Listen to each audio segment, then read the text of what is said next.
Ah, ça y est, ça commence. Bienvenue à ce live qui est consacré à l'orientation du lit. Tu es directement concerné par ce live si toi aussi tu te demandes si tu dois forcément orienter ton lit au nord pour bien dormir. Après ce live, l'idée c'est que tu puisses choisir vraiment la méthode qui te convient et aller plus loin et sans te demander si tu dois toujours l'orienter au nord. L'idée c'est vraiment d'éclaircir tout ça. Voilà.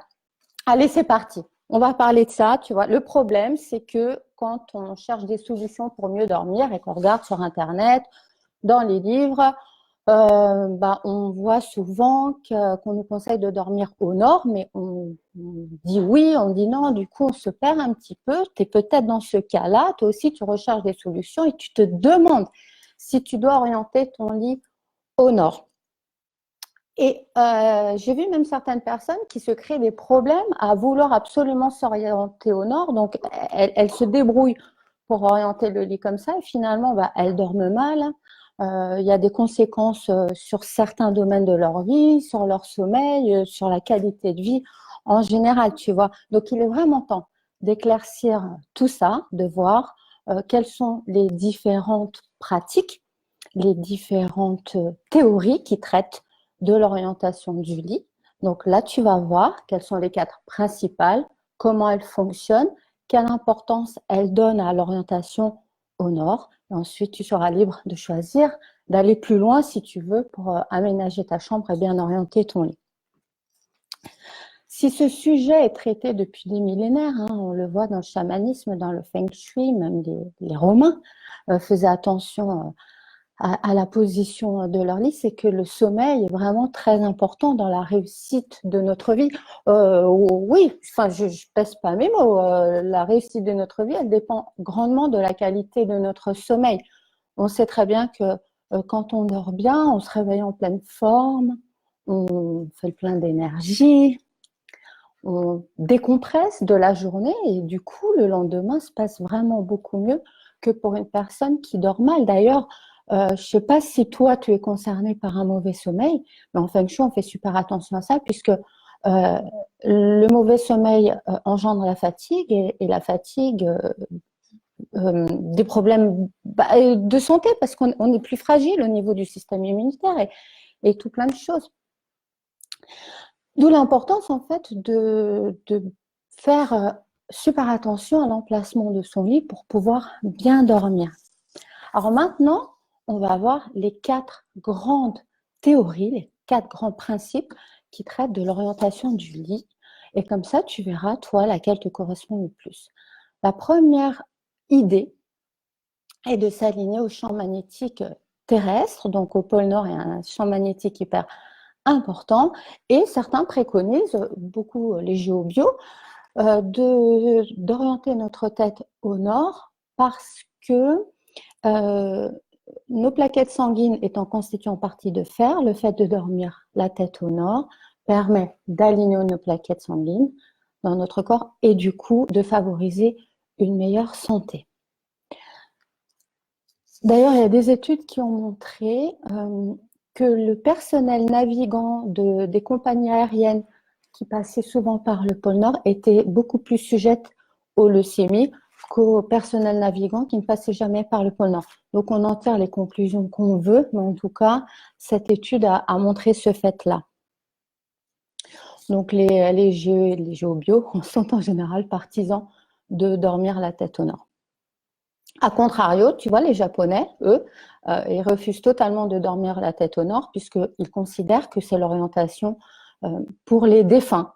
Donc, tu vois, les géobios, oui. Les adeptes du champ magnétique au pôle Nord, oui. Par contre, les Japonais, non. À Bali aussi, tu vois, il y a une pratique qui est très répandue chez les anciens, c'est d'orienter la tête de lit en direction de la montagne sacrée qui se trouve au centre de Bali. Ça veut dire que selon l'endroit où tu te trouves sur l'île, selon l'endroit où tu dors, finalement, ta tête ne sera pas orientée au nord. Pour eux, l'important, c'est d'avoir la tête contre la montagne. Et d'ailleurs, en Feng Shui, on appelle ça la tortue, c'est avoir un appui quand on dort. Donc, tu vois, les balinais, eux aussi, s'en fichent pas mal du nord. Eux, ce qu'ils regardent, c'est la montagne. Ensuite, il y a le Feng Shui dit occidental qui prête une très grande importance à l'emplacement du lit. L'expert Feng Shui va te conseiller sur l'orientation, le positionnement du lit en fonction de la conception de la pièce et des portes et des fenêtres. Mais en Feng Shui occidental, l'expert ne tiendra compte en aucun cas de l'orientation, encore moins du nord, parce que il s'en fiche, c'est pas du tout dans ses outils. Et enfin, on arrive au Feng Shui traditionnel.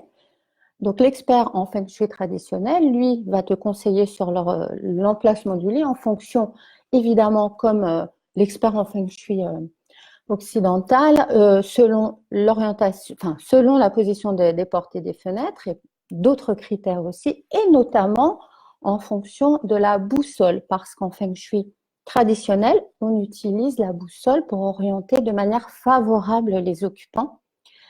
L'idée, c'est qu'on a 4 directions favorables à utiliser pour nous aider à mieux réaliser nos objectifs. Et on a 4 directions défavorables qu'il faut absolument éviter. Donc, en Feng Shui traditionnel, on tient compte du nord. Tu vois, je t'ai montré les quatre grandes écoles, entre guillemets, qui traitent de l'orientation du lit. Maintenant, tu es capable de voir comment ça fonctionne et laquelle te correspond le plus. Donc, je te rappelle, la première, c'est t'aligner sur le champ électromagnétique terrestre. Donc là, on fait attention au nord. La deuxième, c'est ne pas aller au Japon si tu as envie de dormir à la tête au nord, puisque les Japonais refusent totalement la théorie de dormir au nord. Ensuite, tu as à Bali, c'est des exemples, tu vois, des petits exemples, mais c'est pour te montrer que dans le monde, on fait super attention à la position du lit. Mais bon, comme on habite beaucoup en France, on n'a pas de montagne sacrée au centre sur laquelle s'appuyer.